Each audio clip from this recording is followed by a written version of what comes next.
लगभग सारे अचार बनाकर 15 दिन तो हो गए हैं। अभी मिर्च का अचार तो बिल्कुल ख़राब नहीं होगा। मिक्स वेज अचार जो डाला है उसको अभी 2-4 दिन हिलाना पड़ेगा, ऊपर नीचे करना पड़ेगा। पर अभी इसे काउंटर से नीचे कर देती हूँ। काउंटर बहुत भरा भरा लग रहा है और काम करने को जगह नहीं होता है। पानी भी छीट जाए तो डर लगता है अचार ख़राब हो जाएगा। तो अभी ये पूरा नीचे करके रख दूँगी। फिर अभी मॉर्निंग मॉर्निंग जब भी उठूँगी ना तो अलकत पलकत मार के नीचे बैठ के सारे अचार मिक्स करके फिर मॉर्निंग रूटीन में लग जाऊँगी। चलिए, आपने पिछले वीडियोस देखे अचार के, नहीं देखे हैं तो जाकर चेक करें। हर टाइप का अचार आपको मिल जाएगा। और चलिए जल्दी से अटेंडेंस लगा दीजिए। हाँ जी, वीडियो को लाइक कर दीजिए और आराम से सुकून से पूरा वीडियो देखिए। और मैंने इस वीडियो में डिप्रेशन के बारे में काफ़ी बातें की है। आप अपना एक्सपीरियंस भी है ना इस वीडियो के कमेंट बॉक्स में ज़रूर कमेंट करें, ताकि आप क्या सोचती हैं, आप कैसे इन चीज़ों से बाहर निकली हैं। इस वीडियो पर आने वाले दूसरे लोग जो हैं वो भी कमेंट पढ़ के कुछ सीख सकें।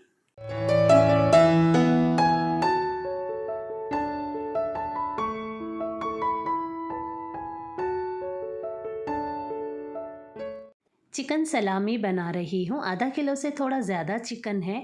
स्पेशल मैंने बोनलेस चिकन, मतलब जो चस्ट का होता है, वही नहीं लिया है।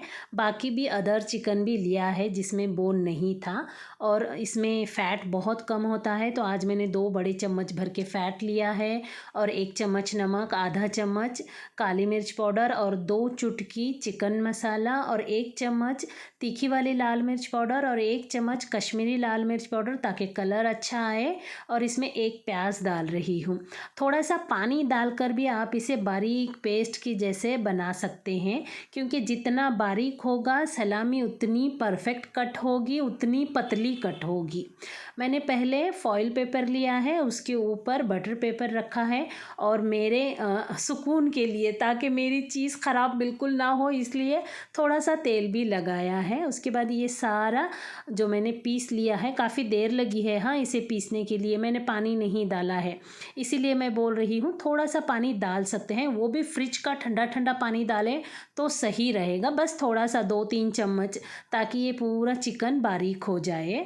और इसको इस तरह से टॉफ़ी की तरह बंद कर रही हूँ। एक्चुअली बड़े सर्कल में काटना था।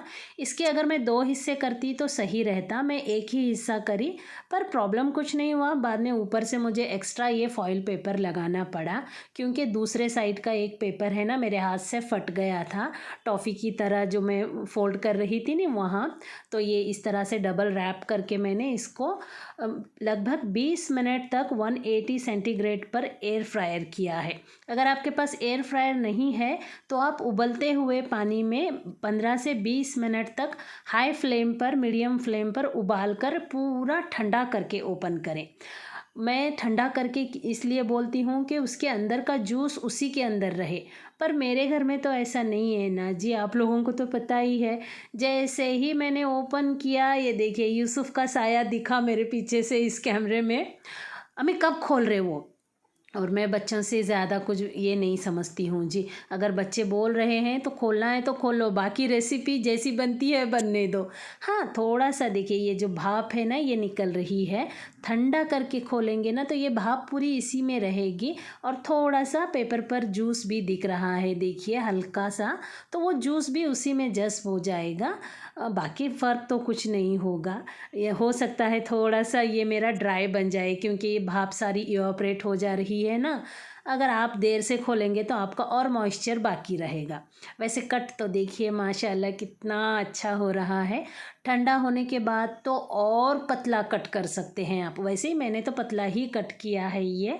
हाँ, बस ठंडा होने के बाद ऐसे टूटेगा नहीं।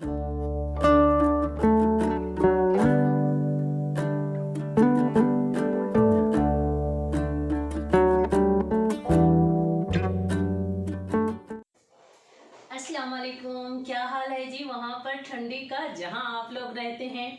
यहाँ तो ठंडी बहुत है। पिछले साल इतनी नहीं थी जी। बस एक 8-10 दिन हम लोगों ने हीटर चलाया था। अभी यहाँ बहुत बहुत है ठंडी। ब्लैंकेट घड़ी नहीं डाली हूँ। दिन भर खुली रहती है। वैसे ही मैं धूप के दिन में ब्लैंकेट जल्दी गली नहीं डालती हूँ, तो अभी तो सर्दी के दिन चल रहे हैं, जैसे ही काम खत्म होता है ब्लैंकेट के अंदर घुस जाओ। चलिए, पिछला वीडियो जो मैंने डिप्रेशन के बारे में शेयर किया था उसमें कुछ बातें बाकी रह गई थी, आज आपके साथ शेयर कर रही हूँ। बचपन में कुछ ऐसी बातें होती हैं, कुछ ऐसे किस्से होते हैं, हर किसी के साथ होते हैं, आप ही स्पेशल नहीं है। किसी के साथ बहुत बुरा होता है, अल्लाह खैर करे ऐसा किसी के साथ ना हो, और किसी के साथ थोड़ा बहुत तो होते ही रहता है। और सडनली शादी के बाद बहुत ज़्यादा परेशान हो जाते हैं हम लोग।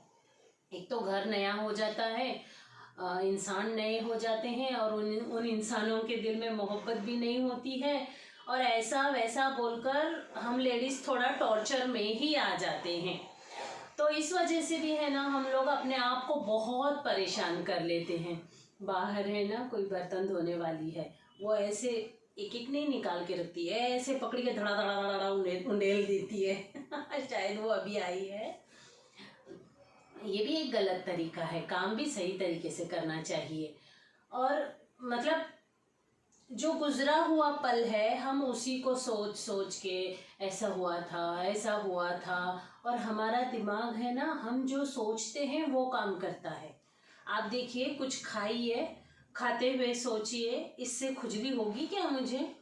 उस दिन में आपको खुजली नहीं हुई तो बताइए आप, हाँ ये मैं खाऊंगी तो खुजली होगी, सोच के खाइए आप, बराबर खुजली होगी आपको।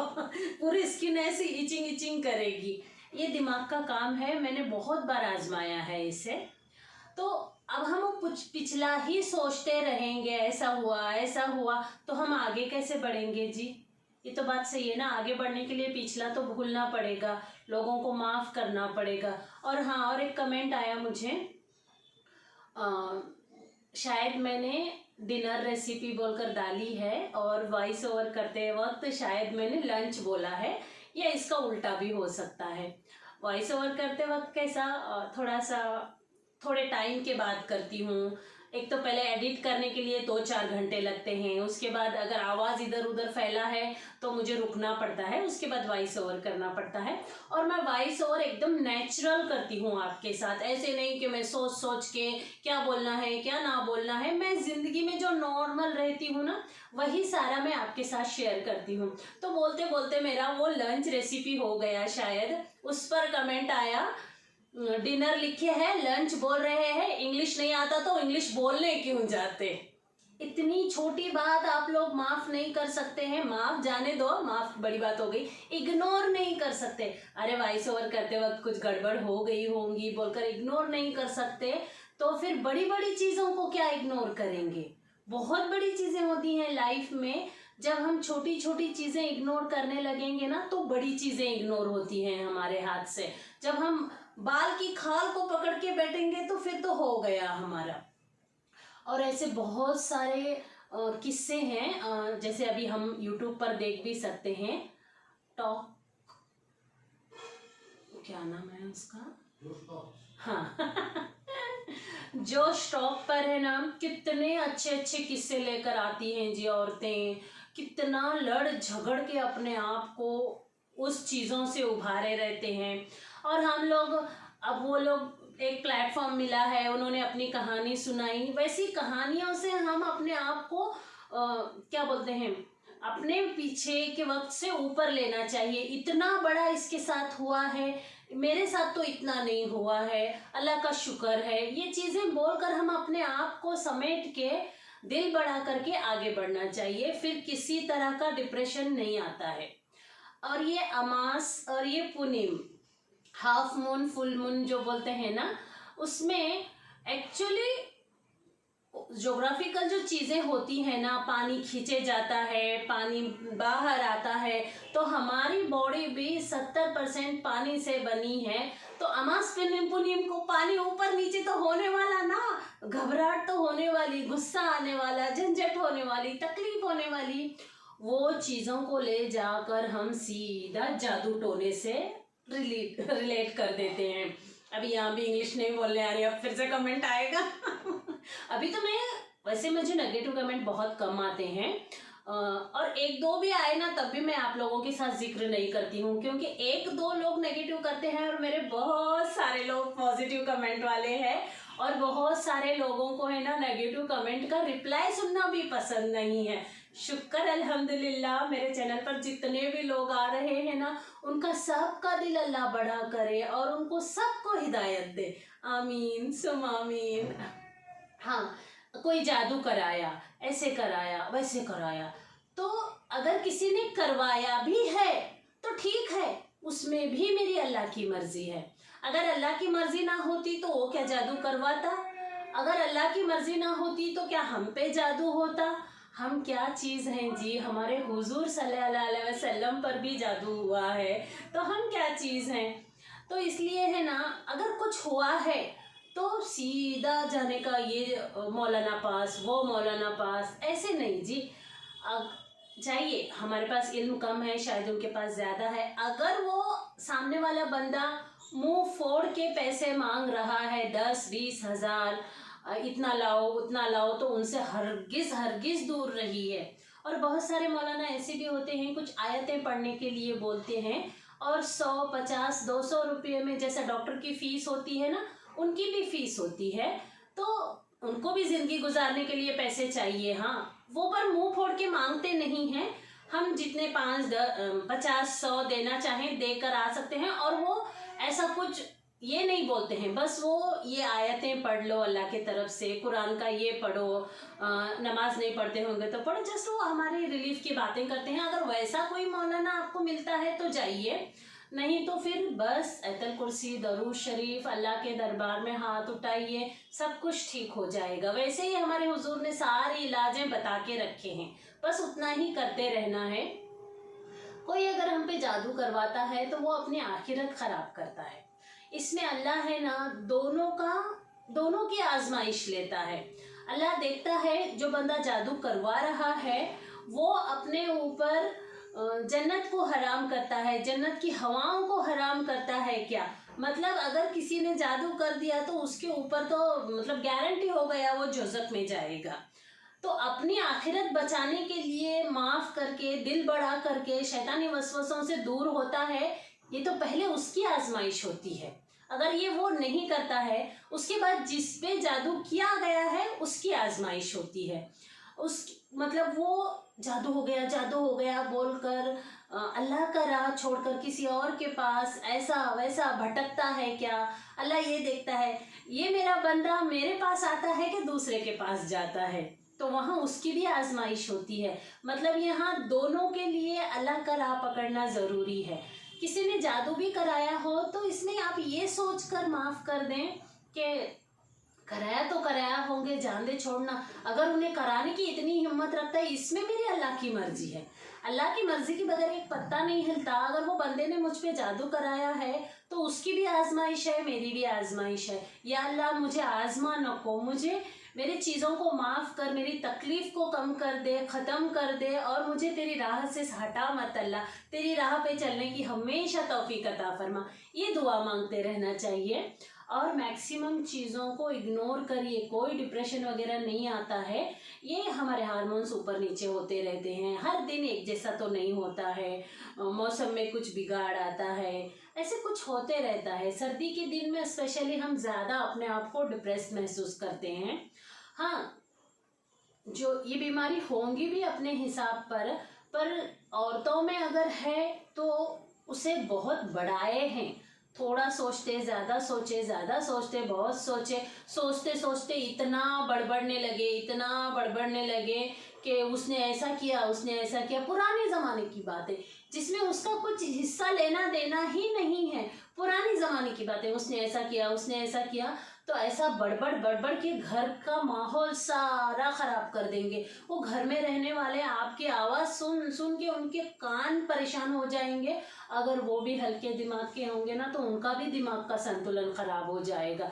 खुद तो बड़बड़ेंगे, खुद का मतलब बड़बड़ने की वजह से खुद को रिलीफ महसूस करेंगे औरतें, और साथ में घर वालों का सर दर्द कर परेशान करेंगे। ऐसे ही कोई बीमारी भी होती है, पेट दर्द होता है, 1-2 बार हॉस्पिटल में जाके आने के बाद कम नहीं होता है, तब भी घर वालों को उठा के परेशान नहीं करना है। आप लोगों को नींद नहीं आ रही है तो तब भी घर वालों को उठा के मुझे नींद नहीं आ रही, मुझे नींद नहीं आ रही, परेशान नहीं करना है।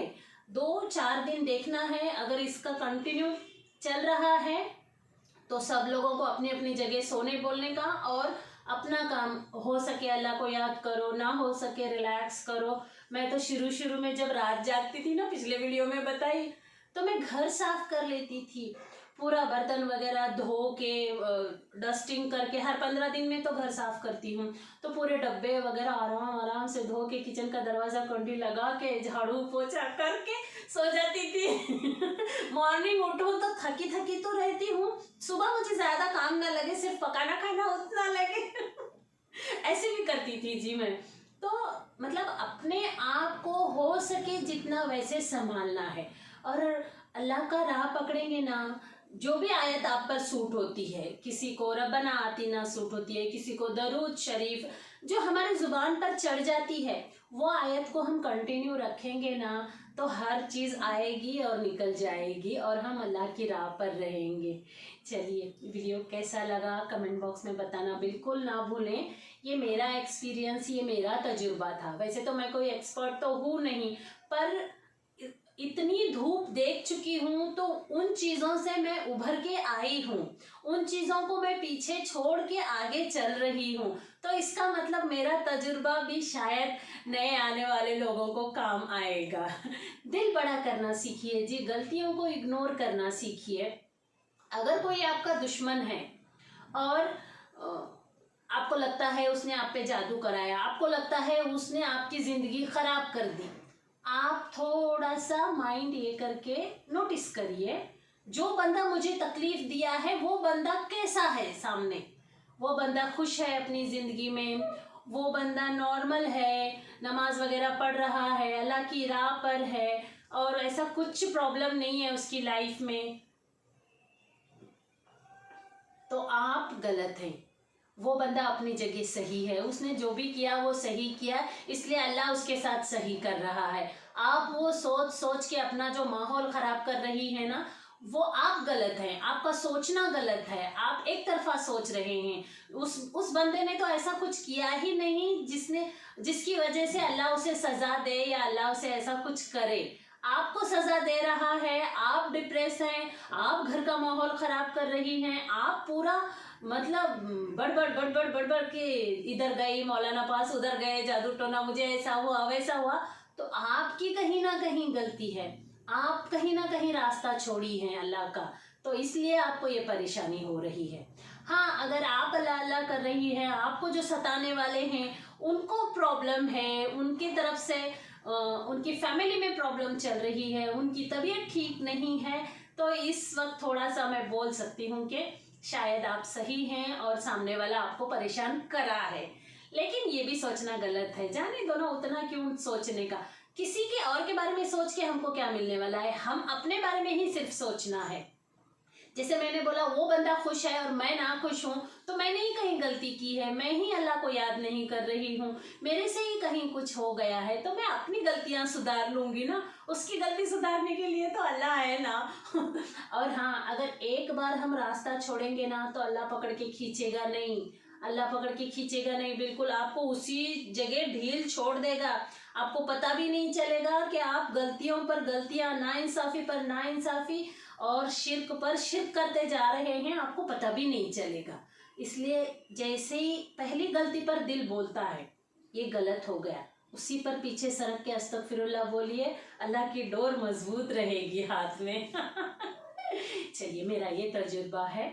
आपको कैसा लगा वीडियो, और आपका तजुर्बा क्या है, आप लोग इन चीज़ों से कैसे उभरते हैं, इन चीज़ों से आप दूर कैसे रहते हैं, क्या क्या करते हैं, सब कुछ कमेंट बॉक्स में लिखें जी। और जितने लोग आ रहे हैं रुक के कमेंट ज़रूर पढ़ें, वीडियो देखकर जाना ज़रूरी नहीं है, आप लोग अपने तजुर्बे लिखिए और हम लोग जाकर है ना आपके कमेंट पूरे पढ़ेंगे। इससे ज़िंदगी में है ना हमारे हाथ से कहाँ कहाँ गलतियाँ हुई हैं ना, वो सारी भी सुधर जाएंगी इंशाअल्लाह। ज़रूर अल्लाह की राह पकड़ेंगे तो अल्लाह हर चीज़ बेहतर कराएगा, हर चीज़ बेहतर कराएगा। चलिए, मिलते हैं अगली वीडियो में। अल्लाह हाफिज़।